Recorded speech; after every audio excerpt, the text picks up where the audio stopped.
Hello, I'm Dr. Burton Clark.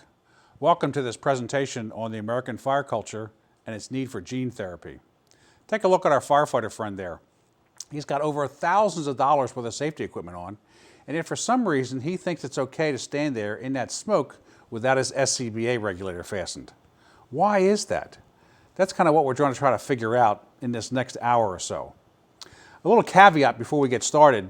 Anything I say here tonight is all my own personal ideas based on 40 years in the service and research and writing I've done over the time period. It does not represent any organization that I may be associated with, either as a career or teaching at, so just keep that in mind. So we're going to go through this notion of culture and then gene therapy. So let's start by defining what culture is. I based my study of this on Dr. Edgar Schein out of MIT. Schein tells us that culture is a pattern of shared basic assumptions that is learned by a group as it solves problems of external adaptation and internal integration, that has worked well enough to be considered valid and therefore to be taught to new members as the correct way to perceive, think, feel, and the rationale in terms of how they solve problems. In other words, in firefighting language, why we do what we do. So we're going to go through this concept of culture. Schein also tells us that there's really three levels of culture when you go into an organization. The first level are the artifacts. Those are the kind of things that you can see. The fire trucks, the hose, the lights and siren. Then he says there's the espoused belief. That's the kind of stuff that we say to each other. Those are the kind of things we write down for our goals and objectives. But he says the toughest level of a culture is the underlying assumptions. These are the unconscious, taken for granted beliefs, values, perceptions, thoughts, and feelings that are the ultimate source of our behavior and actions. They really do drive our values. That's the most difficult part to look at. So that's where we're going to start looking. Schein refers to this as the DNA of an organization. Keep that concept of DNA in mind. Because DNA is made up of genes. The genes are the parts of the DNA that really determine the characteristics of the organism in terms of how it works. So the question is, what's the DNA, what are the genes of the American Fire Service and the American fire culture, and how do they interact in terms of where we are today? So this is basically my hypothesis, that from Ben Franklin to today, the American fire culture is based on 6 genes: fast, close, wet, risk, injury, and death. Because remember, Schein tells us that genes are kind of hereditary and are passed down from generation to generation. So if you go back to Ben Franklin, what were Ben Franklin's firefighters doing and why were they doing it compared to what we're doing today and why we are doing it? Now this notion is predicated on the idea that this is all about manual fire protection. In other words, one human being has to go and do something when a fire starts. So it's manual fire protection. And like I said, it goes from Ben Franklin to today. And most of the time it works fine, but sometimes there's some abnormalities that result in things that we don't want to happen, like firefighters getting killed or civilians getting killed. So let's look at each one of these genes to see how it affects us. Fast. Now, if you were a firefighter in Ben Franklin days, you actually had to run to the fire. So Ben's firefighters were made up of the youngest lads who could run the fastest. They literally had to run to the fire because they had to start doing something as quick as possible. Because if they didn't, the building could burn down, the whole town could burn down. So Ben and his group refined this over time. If you look at some of the original hose carts, they had elaborate lights on them that would let people know the fire department was coming. They actually had bells on them that were on springs, so they would run down the street, the bells would ring, ding, ding, ding, here come the firefighters. Well, we're kind of doing the same thing today with lights and siren and trying to go fast. It's interesting, if you note the hose reel on the far right, they were typically pulled by a rope that had 15, 20 firefighters pulling this hose cart. But there was also a T-bar that came down that was a hard connection to the wheels, and 2 firefighters could hang on to either side of this. It's my theory that those 2 guys on either side, they were the brakemen. If you can imagine 20 guys pulling this cart with a rope, if you happen to be the first guy to slip and fall down, the other guys holding onto the rope, they couldn't stop that cart. it was those two guys holding that T-handle. They were the ones that expected to stop that cart from running over you. And I'm sure firefighters were injured because they slipped, fell down, and the cart may have run over them. Now, this notion of fast continues even today. Last year, for example, LA Fire Department and New York City Fire Department were brought before their elected officials because their response time numbers were a little skewed or a little off, or something wasn't exactly right. Now, we weren't talking about minutes, we were talking about seconds. Because even to this day, the fire service and society still thinks that seconds make a difference in terms of the outcome. Well, if fast is the only thing that drives everything and the only thing that we count, this can lead to challenges. So fast is that one of the first genes that both the firefighter and the public perceives as what it means to have fire protection. Now, so much so, just recently, last year, the state of Illinois enacted a new seatbelt policy for all of its citizens and its emergency responders. They said that everybody had to wear their seatbelt all the time, except for firefighters and police officers that were in emergency vehicles. Why? Because they perceive that firefighters and police officers have to be fast. So the legislature wrote this and the governor signed it, giving permission to police officers and firefighters not to put their seatbelt on. Do we need to be that fast? What are the consequences of some of this? Not long ago, there was an accident in a major city where this ladder truck was going 47 miles an hour and it ran into the SUV. The ladder truck killed the 3 people in the SUV. They were from all different, they were from 3 different separate families. Finally, the suit was settled. And because the state protects or shields firefighters and police officers in vehicle accidents, they cannot be charged with gross negligence, even though this ladder truck went through a red light. Went through a red light and hit this SUV. So the settlement was $40,000. That was the maximum tort liability for this fire department in this state when there's vehicle accidents and there's injuries. So basically, what this law gives us is almost a license to kill. So fast does have consequences. Another fire department, 2 fire trucks ran into each other. The engine was going 56 miles an hour and hit the ladder truck at an electronically controlled intersection. Hit the ladder truck so hard, it picked it up and dropped it on a car. Now, unfortunately, there was a civilian standing at the stoplight holding her bicycle that also got crushed by the ladder truck. Again, this state shields firefighters in vehicle crashes, so the settlement was $225,000 and there was no admission of guilt and no responsibility. Another fire truck responding went through a red light and was T-boned at an intersection. This particular time, the driver and the officer were ejected out the front windshields. Neither one of them had their seatbelts on, and they were both killed. After that happened, the community decided they wanted to increase the safety for their firefighters, so they raised $270,000 to buy stoplight control signals that would control intersections. But never did they mention that their personnel did not have seatbelts on. Again, it's ironic that that fire chief had requested light controls at intersections, but they didn't have the money at the time. But what they've missed is they didn't have their seatbelts on, and they thought they needed to be fast. Fast is what killed them. Let's look at this notion of close. If you only have a bucket of water, you have to get very close to that fire to throw that bucket of water on it. Now, the lads that had the most testosterone or were the bravest were the ones that would try to get as close to this fire as they possibly could to throw the water, and they got the accolades. They were held in high esteem. And we've refined that over time. The picture of the hood on the left, that's the first combination SCBA and thermal imaging camera.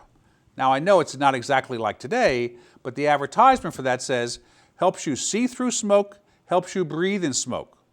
So they were still trying to get as close to this fire as they possibly could, even in the early days. Now, we have refined this. In 2012, 7 firefighters were injured in this house fire because they had to get close. Why did they have to get so close? It was only 780 square feet.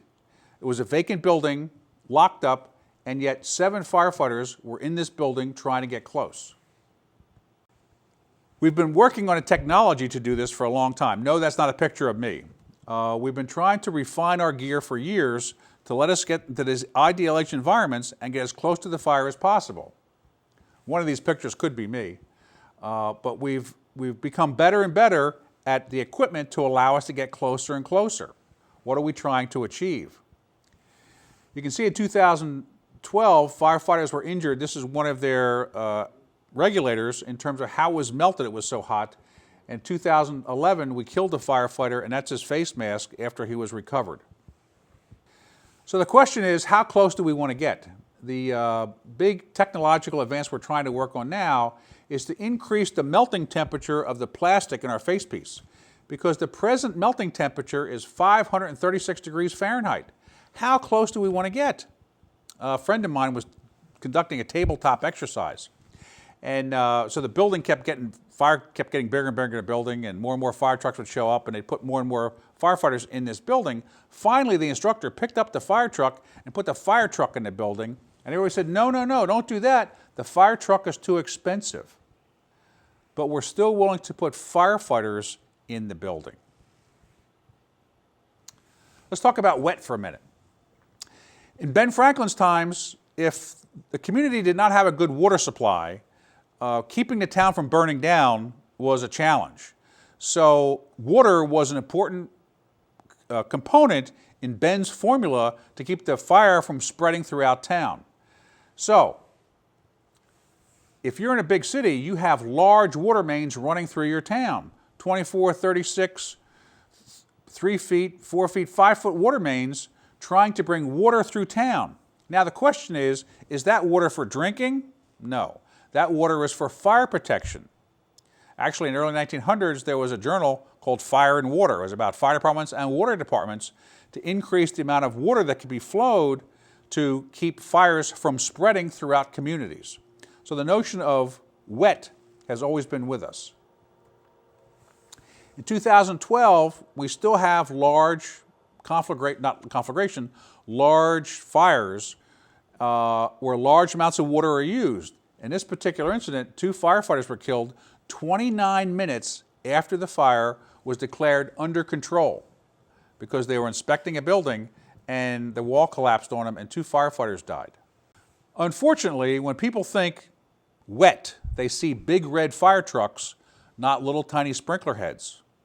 We see the only way of using wet in terms of fire is by squirting water out of pumpers with people as opposed to sprinkler heads with automatic fire protection. Let's talk about risk for a minute. Human beings have been at risk of fire from the beginning of time. Our bodies cannot take the heat, the smoke, the toxic gases. So anybody that tries to put themselves between a victim and the fire, they are putting themselves at high risk. The fire service has accepted this for almost 300 years. This has been part of what it means to be a firefighter. This is what separates us out from other occupations because the public and us see this risk as something that firefighters do. Now actually, the first time I thought about this was back in 1976. So if I may, I'd like to read to you my first article I ever wrote about this notion of risk. It's out of Fire Command magazine back in 1976. If there is one thing common to all fire departments in the world, it must be bull sessions between emergencies. During a recent session, I was defending the importance of an academic education for the firefighter. Needless to say, I was alone in my opinion. The majority argued, you don't need a college degree to ride the back step. I countered with, if we become more educated, maybe we'll kill fewer firefighters. The next statement I heard frightened me. Firefighters have to get killed as part of the job. Do fire service personnel that believe that being injured or killed is part of the job? Maybe we do. Because the numbers of casualties keeps rising. Our military background may be partly to blame. In every battle, there is an acceptable casualty level. What is the fire service's acceptable casualty level? That which a society or groups accepts is what is most likely to get. Polio became unacceptable. Today it is almost non-existent. The commercial airline industry decided in the beginning that 0 accidents would be the only acceptable level. That's why air travel is so safe. The fire service will stop being the most hazardous occupation only when we, its members, want it to be. 0 casualties won't come easily. We must become our own toughest critics. Every time an accident occurs, we must determine who or what is at fault. No one easily admits that they made a mistake, but that's how we learn. Most of us have had our ears burned at least once. Why? Does your helmet have ear flaps? Were you taught to pull your ear flaps down? Did you forget to pull your ear flaps down? Why were you so close to the fire?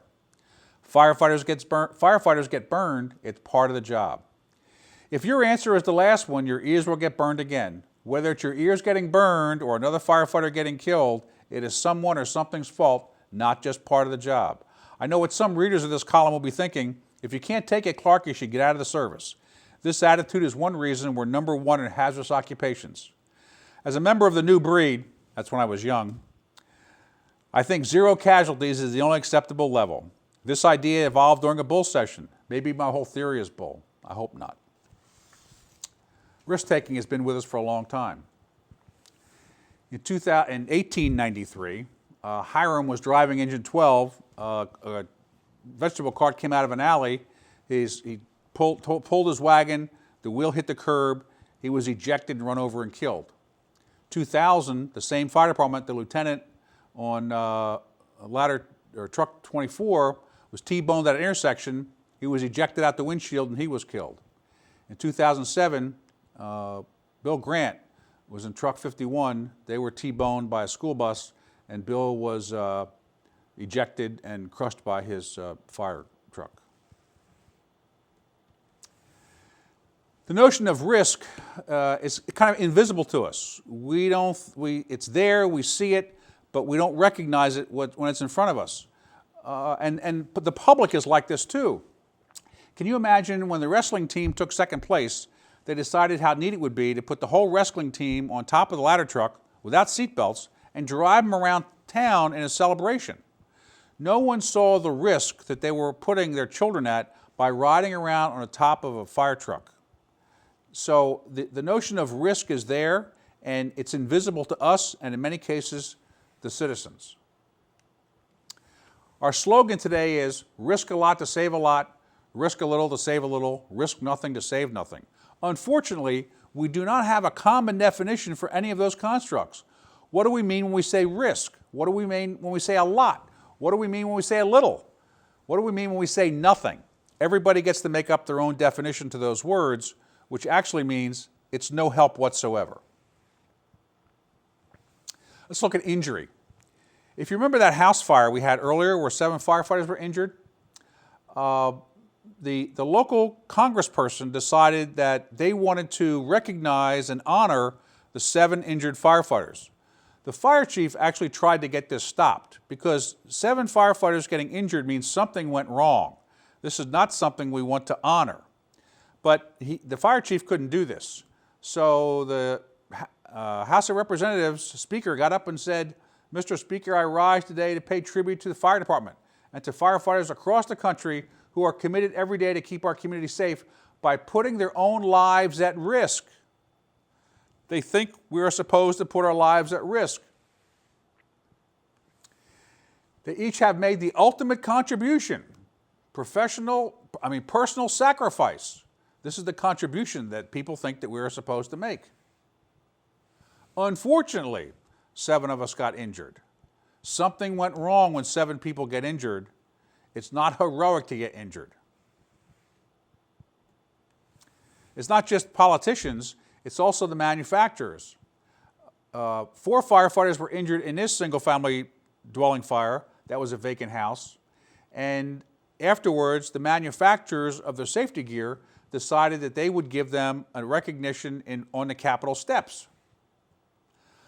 As you can see, the building was vacant, locked up, and abandoned. It was 50% involved when they got there, yet still, they thought that they had to get inside this building. And the manufacturer talks about how they're putting themselves in harm, and they put it on the line every day for this vacant building with no life hazard except the firefighters were in it, but we think that this is part of our job. As you can see how many people were in that building when it actually flashed over, it's amazing anyone didn't get killed and more weren't injured.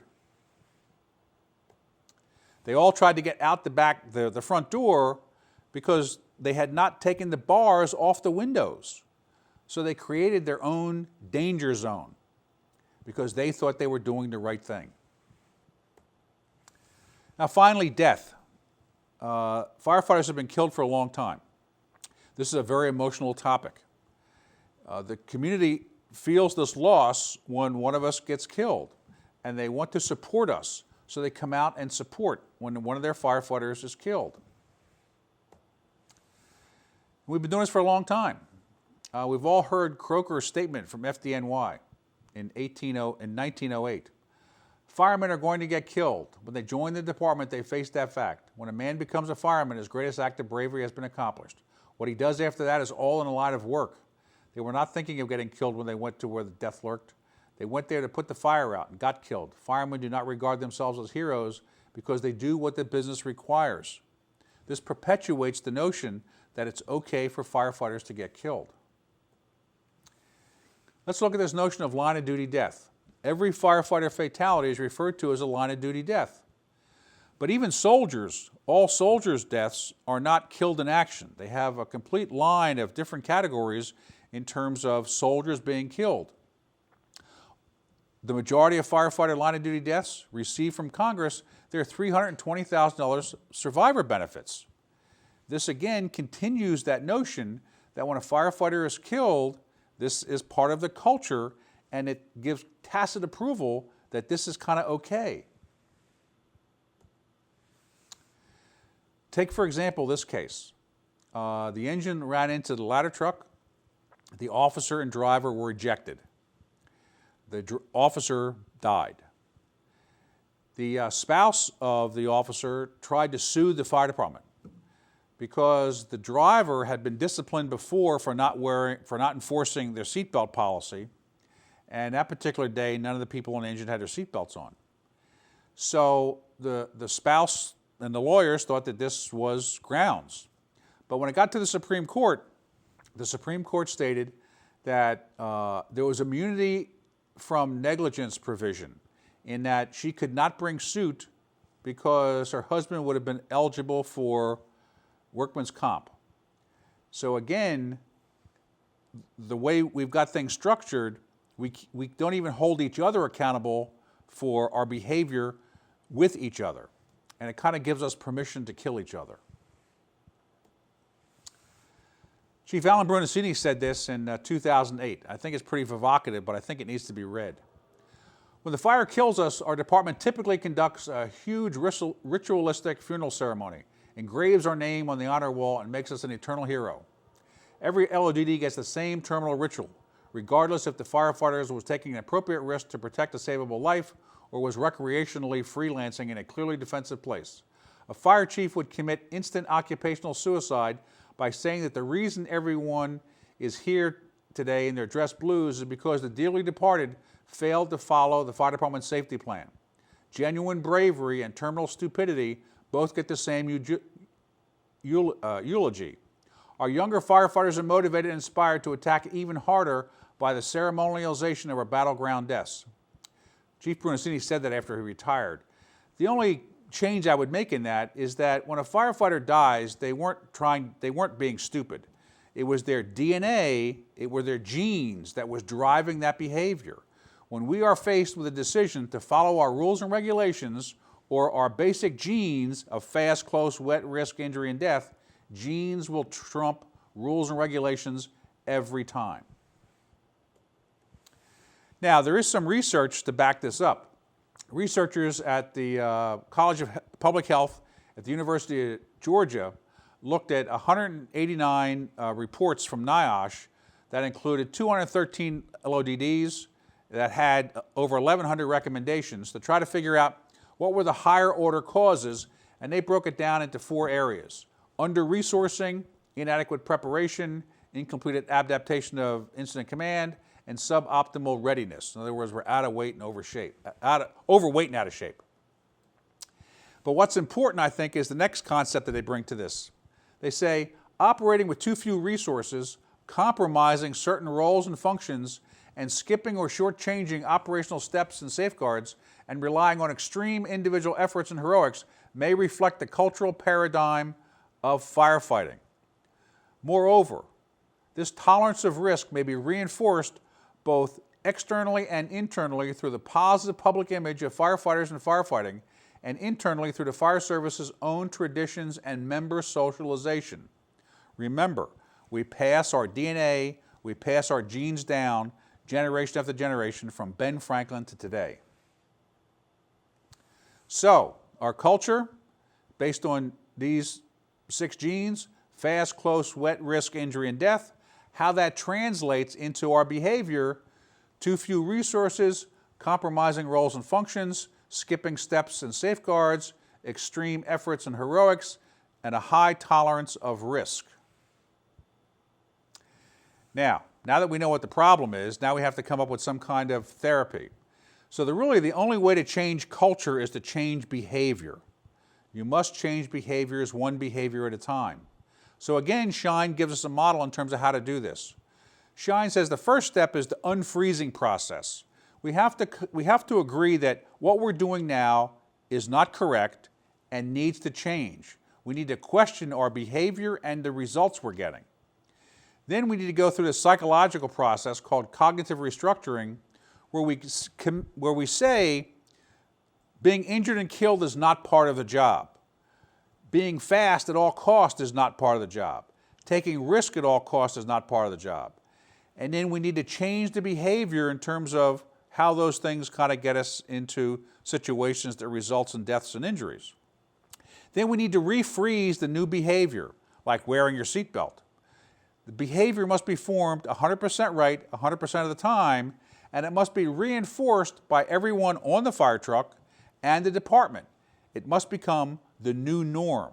Whatever new behavior you want must go through this process and become the norm of the department. Now, how do we need to rethink this? We really are starting to question some of these issues. Janet Wilmoth was really the first fire service leader to come out in print and talk about some traditions aren't worth keeping. She asked some very tough questions. Should firefighters who die in preventable LODDs be buried as heroes? Should public safety officer benefits be paid to survivors of firefighters who don't follow standard operating procedures or rules? Should the National Fallen Firefighters Foundation honor firefighters who die while failing to follow orders? We need to continue to ask how and why firefighters are being injured and dying. Are we asking the right questions?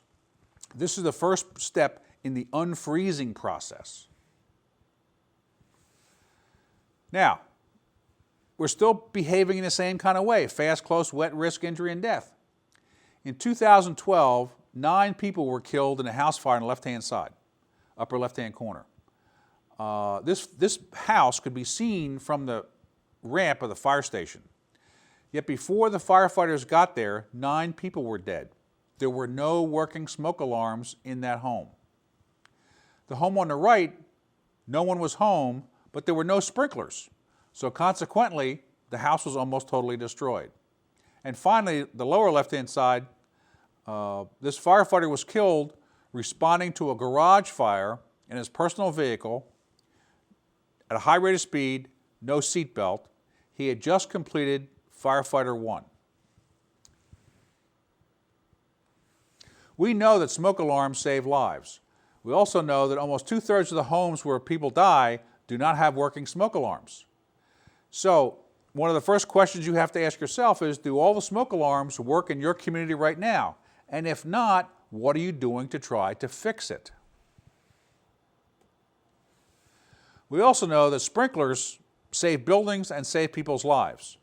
Unfortunately, there are many states that have passed state laws that forbid the state from having mandatory sprinkler ordinances, and also forbid local jurisdictions from having mandatory sprinkler ordinances. You can see all the green states. They prohibit sprinkler laws that are mandatory. The beige states, they have a state prohibition, but you can have the local ordinance. So you can see that the majority of the country is not working or moving towards residential fire sprinklers. And yet our buildings are being built lighter, there's more flammable materials inside, and yet we're creating more danger for the citizens and the firefighters. Finally, last year, we killed 9 firefighters just because they didn't have their seatbelts on. The National Fire Service Seatbelt Pledge Campaign was started back in 2005 to honor Brian Hutton. And yet we continue to kill firefighters every year simply because they don't have their seatbelt on. So that's one way you could fix this American fire culture problem, just by putting your seatbelt on. So far, some fire departments have taken the National Fire Service Seatbelt Pledge. I think there's about 2,000 last time I looked. North Carolina is leading the country with over 218 departments. Illinois is number 2 with 153. Florida with 102 is third. The Dallas Fire Department had over 1,700 firefighters take the seatbelt pledge. But the question is, has your fire department taken a seatbelt pledge, and do all your firefighters wear their seatbelt? Our goal is 1 million signatures and 30,000 fire departments with their seatbelt pledge certificate. We're not there yet. So, what is gene therapy for our fire culture? Well, if you buy the notion that our fire culture is basically fast, close, wet, risk, injury, and death, the gene therapy that we can do right now to fix our fire problem is put your seatbelt on, take the pledge, make sure all the smoke detectors in your community are working tonight and that every home has the required number of smoke detectors, and support residential sprinkler systems and legislation. That's the gene therapy to address the American fire culture. I'm Dr. Burton Clark. Thank you very much for your time.